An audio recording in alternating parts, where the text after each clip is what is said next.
California 'ਚ ਕਾਫੀ ਜਗ੍ਹਾ ਦੇ ਉੱਤੇ ਅੱਗਾਂ ਲੱਗੀਆਂ ਹੋਈਆਂ ਆ। Multiple brush fires south east Los Angeles ਦੇ ਵਿੱਚ ਇਸ ਟਾਈਮ ਦੇ ਉੱਤੇ ਲੱਗੀਆਂ ਆ।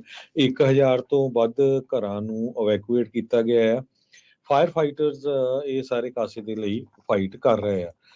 ਰਿਵਰਸਾਈਡ ਕਾਉਂਟੀ 'ਚ 40 ਮੀਲ ਦਾ ਜੋ ਏਰੀਆ ਹੈਗਾ ਜਿੱਥੇ ਫਾਇਰ ਫਾਈਟਰਸ ਇਸ ਟਾਈਮ ਅੱਗ ਨੂੰ ਬੁਝਾਉਣ 'ਚ ਲੱਗੇ ਹੋਏ ਆ। ਟੈਂਪਰੇਚਰ ਉੱਥੇ ਟ੍ਰਿਪਲ ਡਿਜਿਟ ਹੈਗਾ, 100 ਤੋਂ ਵੱਧ ਹੈਗਾ। ਸਭ ਤੋਂ ਵੱਡੀ ਫਾਇਰ ਰੈਬਿਟ ਫਾਇਰ ਆ, ਜਿਸ ਨੇ 7600 ਦੇ ਕਰੀਬ ਏਕੜ ਸੜ ਕੇ ਸੁਆਹ ਹੋ ਗਏ।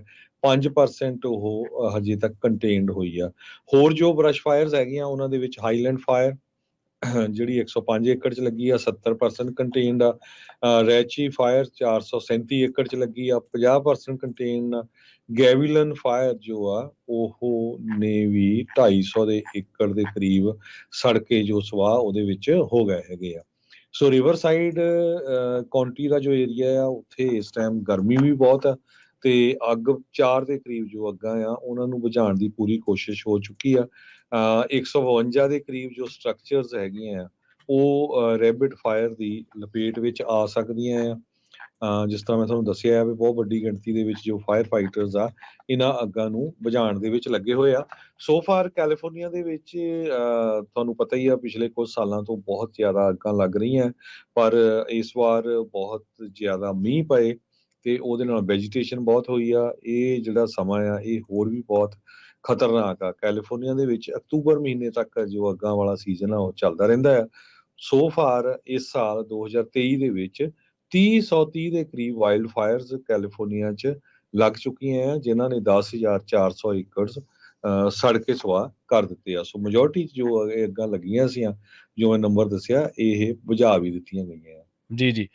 ਤੇ ਇਹਦੇ ਨਾਲ ਹੀ ਨਾਲ ਰਲਦੀ ਮਿਲਦੀ ਜਿਹੜੀ ਖਬਰ ਆ ਉਹ ਵੀ ਕਰਦੇ ਚੱਲੀਏ। ਇਸ ਵੇਲੇ ਸੈਕਰਾਮੈਂਟੋ ਤੇ ਸਟਾਕਟਨ ਦੇ ਵਿੱਚ ਜਿਹੜਾ ਟੈਂਪਰੇਚਰ ਆ ਉਹ 109 ਦਰਜ ਕੀਤਾ ਗਿਆ, ਜਿਹੜਾ ਕਿ ਹੁਣ ਤੱਕ ਦਾ ਸਭ ਤੋਂ ਜ਼ਿਆਦਾ ਦੱਸਿਆ ਜਾ ਰਿਹਾ। ਇਹਨਾਂ ਦੋਵਾਂ ਸ਼ਹਿਰਾਂ ਦੇ ਵਿੱਚ ਸਭ ਤੋਂ ਗਰਮ ਜਿਹੜਾ ਦਿਨ ਰਿਹਾ ਹੈ।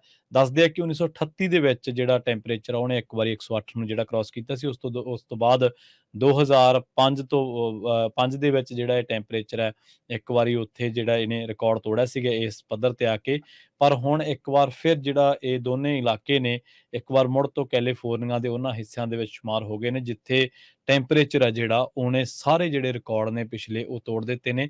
109 ਡਿਗਰੀ ਜਿਹੜਾ ਹਾਲ ਹੀ ਦੇ ਟਾਈਮ ਜਿਸ ਟਾਈਮ ਅਸੀਂ ਗੱਲ ਕਰ ਰਹੇ ਹਾਂ, ਇਸ ਟਾਈਮ ਜੇ ਸੈਕਰਾਮੈਂਟੋ ਦੀ ਗੱਲ ਕਰੀਏ ਜਾਂ ਸਟਾਕਟਨ ਦੀ ਗੱਲ ਕਰੀਏ, ਦੱਸਿਆ ਗਿਆ ਕਿ ਪਹਿਲਾਂ ਸਟਾਕਟਨ ਦਾ ਜਿਹੜਾ ਹਾਈਐਸਟ ਟੈਂਪਰੇਚਰ ਸੀਗਾ 108 ਤੋਂ ਪਲੱਸ 2005 ਦੇ ਵਿੱਚ, ਜਦਕਿ ਸੈਕਰਾਮੈਂਟੋ ਦਾ ਜਿਹੜਾ ਪੁਰਾਣਾ ਰਿਕਾਰਡ ਸੀ ਉਹ 108 ਸੀਗਾ, 1935 ਦਾ ਰਿਕਾਰਡ ਸੀਗਾ।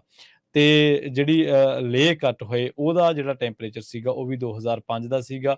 ਦੱਸਿਆ ਜਾ ਰਿਹਾ ਕਿ ਅੱਜ ਜਿਹੜਾ ਪੋਸੀਬਲ ਰਾਤ ਦਾ ਟੈਂਪਰੇਚਰ ਆ ਉਹ ਵੀ ਆਮ ਦਿਨਾਂ ਦੇ ਨਾਲੋਂ ਜ਼ਿਆਦਾ ਰਹੂਗਾ। ਸੋ ਅੱਜ ਦੀ ਜਿਹੜੀ ਗਰਮੀ ਸੀ ਉਹਨੂੰ ਪੀਕ ਤੇ ਗਿਣਿਆ ਗਿਆ ਸੈਕਰਾਮੈਂਟੋ ਤੇ ਸਟਾਕਟਨ ਦੇ ਵਿੱਚ ਜਿਹੜਾ ਟੈਂਪਰੇਚਰ ਰਿਕਾਰਡ ਹੋਇਆ ਉਹਦੇ ਹਿਸਾਬ ਦੇ ਨਾਲ।